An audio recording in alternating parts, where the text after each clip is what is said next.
아이가 돌이 되면 부모님들은 정말 많은 걸 신경 써야 돼요. 수유는 얼만큼 해야 되는지, 우유는 어떤 걸 먹어야 되는지, 말은 어느 정도 해야 되는지. 저도 둘째가 이제 돌이 지나서 바뀌어야 되는 부분들을 점검해 보다가 부모님들이 의외로 놓치는 부분이 있다는 걸 알게 되었어요. 바로 운동 발달이에요. 이 시기에 아이들에게 좀 더 정확히 말하자면 걷는 환경입니다. 많은 분들이 걷기 시작했으니까 잘하고 있는 거 아니야? 라고 생각하시는데요. 물론 걷기 시작하는 것 자체가 기적같이 정말 잘한 일이죠. 그런데 돌 이후에 우리 둘째만 생각해봐도 걷기 시작하면서 몸무게가 안 늘 정도로 하루 종일 걷고 앉고 뛰고 기어 올라가고 몸을 사용하는 시간이 폭발적으로 늘어나는 시기인 거죠. 그리고 이 시기의 운동 발달은 단순히 잘 걷고 잘 뛰기의 문제가 아닙니다. 아이들이 움직이면서 몸을 조절하는 과정 중에 뇌도 즉각적으로 계속 새로운 정보를 생성하게 됩니다.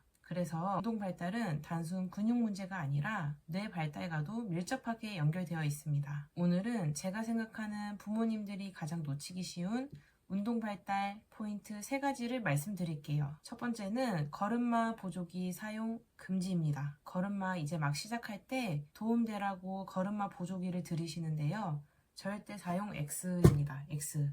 아이는 걸음마 연습을 하면서 넘어지기도 하고 비틀거리기도 하고 균형을 잡으려고 안간 힘을 쓰는 과정 중에 일련의 운동 발달 과정을 치열하게 지나가게 돼요. 이때 걸음마 보조기를 사용하면 필수적인 운동 발달 과정을 건너뛰게 되는데요. 이는 운동 발달 지연 가능성을 만듭니다. 또 자신의 다리 움직임과 몸 위치를 충분히 학습할 기회를 놓치게 되죠. 이런 논문들을 근거로 미국 소아과학회에서는 판매 금지를 지지합니다. 그리고 저는 치료사로서 개인적으로는 까치발 패턴을 정말 겁내하는데요. 점퍼루, 보행기도 같은 맥락입니다. 까치발 패턴을 유발하는데요.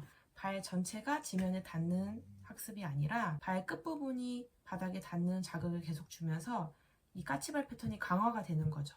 다치는 게 걱정이 되신다면 무릎 보호대를 잘 채우는 것만으로도 부상을 잘 막을 수 있습니다. 두 번째는 킥보드 사용 금지입니다. 돌 지나서 걷기 시작하면서 탈 것들에 관심을 가지게 되는데요. 이맘때쯤 앉아서 타는 킥보드를 사게 되기도 하고요. 선물로도 받게 돼요. 제가 첫째, 둘째를 보아하니 이맘때쯤에는 탈 것이 없는 아이들이 없어요. 자동차든 안장이 있는 킥보드든 다 타고 있어요. 안장에 앉아서 발을 구르는 건 양쪽으로 발을 구르는 거기 때문에 괜찮은데요. 조금 익숙해지면 형님들이 서서 킥보드 타는 거를 보고 곧 바꾸게 돼요. 또래 중에 한 명만 바꿔도 금방 바꾸기 때문에 18개월쯤 되면은 보통 안장을 떼기 시작합니다. 킥보드의 장점은 안장을 달았다가 앉아서 타기도 하고 서서 탈 수도 있기 때문에 한 가지 제품으로 2가지 기능을 누릴 수 있으니까 많이 선택들 하게 되는데요. 킥보드는 한쪽 다리로 밀면서 타게 되는 탈 것입니다. 디딤축이 되는 다리에 큰 힘이 걸리게 되는데 이는 성장기 아이들에게 균형 잡힌 발달에는 전혀 도움이 되지 않습니다. 등하원 할 때 잠깐 타는 건데 뭐 이렇게 생각하실 수도 있는데 부모님이 그 킥보드를 한번 굴러보시면 킥보드에 딛고 있는 다리 후면에 얼마나 큰 힘이 들어가는 걸 체감할 수 있으실 거예요. 깜짝 놀라실 거예요. 제가 도수치료사로 일하면서 운동선수들을 만날 때 그 종목마다 고질적인 부상이 있습니다. 근데 그 중에서도 골프, 피겨처럼 한쪽으로 지속적인 스트레스가 들어가는 운동은 또 다른 차원의 스트레스, 부상이 있기 때문에 아이들이 킥보드 타는 걸 적극 반대하는 겁니다. 이미 타고 있다면 디딤축 발을 번갈아 바꿔가면서 타야 되는데 이미 편안한 디딤축 발이 있는 아이들에게 권하는 건 쉽지가 않아요. 그리고 킥보드의 속도감을 알게 된 아이들을 말리는데 진을 빼느니 애시당초 탈 것을 사거나 선물 받을 기회가 있다면 세발 자전거나 밸런스 바이크처럼 양쪽을 동시에 사용할 수 있는 탈 것을 구매하는 것을 추천드립니다. 세 번째는 발과 신발입니다. 제가 가장 중요하게 생각하는 부분인데요. 아이들은 하루 종일 걷고 뛰고 일어나고 넘어집니다. 그 모든 움직임의 시작은 발인데요. 걷는 시간이 많아지면 우리 아이가 자꾸 넘어져요. 안짱다리처럼 걸어요. 한쪽 신발만 달아요. 이런 고민들이 생기기 시작하는데 결국 발과 걸음걸이 때문입니다. 이에 대해서 주의해야 하는 사항 2가지를 알려드릴 건데요. 첫 번째는 W자 자세 금지입니다. 이제 앉고 서는 게 자유로워진 아이들은 어느새 보면 W자로 앉아있는 경우가 많습니다. 발견하는 즉시 양반 다리나 양쪽 다리를 뻗은 자세로 바꿔주고 구두로 하면 안 된다고 알려줘야 돼요.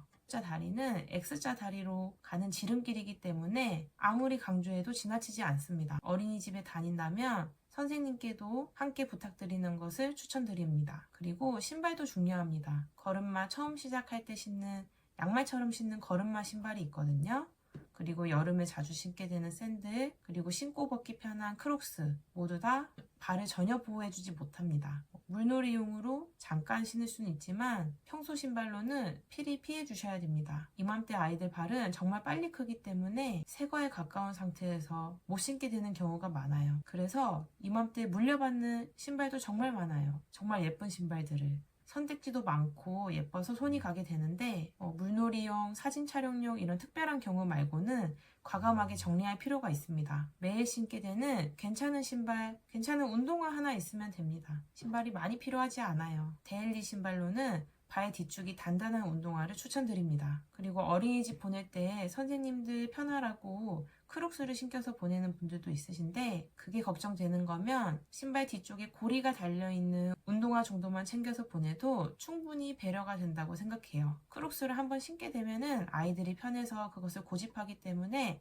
애시당초 선택지에서 제외하는 것을 추천드립니다. 아이에게 올바른 환경을 제공해주면 얻을 수 있는 게 건강한 발과 걸음걸이고요. 이는 선순환으로 좋은 운동 발달을 만들어요. 결국 이 시기 아이들의 운동 발달의 핵심은 특별한 훈련이 아니라 아이가 올바른 환경에서 충분히 몸을 사용하는 경험을 주는 거예요. 그런데 많은 부모님들이 운동 발달은 또 신경 쓰면서도 정작 아이 발이 땅에 어떻게 닿는지는 놓치는 경우가 많아요. 실제로 평발처럼 발 안쪽이 무너지거나 안짱걸음이 심하거나 자주 넘어지는 아이들이 있거든요. 그래서 다음에는 성장기 아이 발과 보행이 왜 중요한지 부모가 꼭 확인해야 하는 신호들에 대해서 얘기해 볼게요. 많은 부모님들이 아이 발과 다리 모양은 크면 괜찮아지겠지 하고 지나치는 경우가 많은데 정작 놓치면 안 되는 신호들이 있거든요. 여러분들도 우리 아이가 잘 발달하고 있는 건지 아니면 한 번쯤 체크해 봐야 하는 건지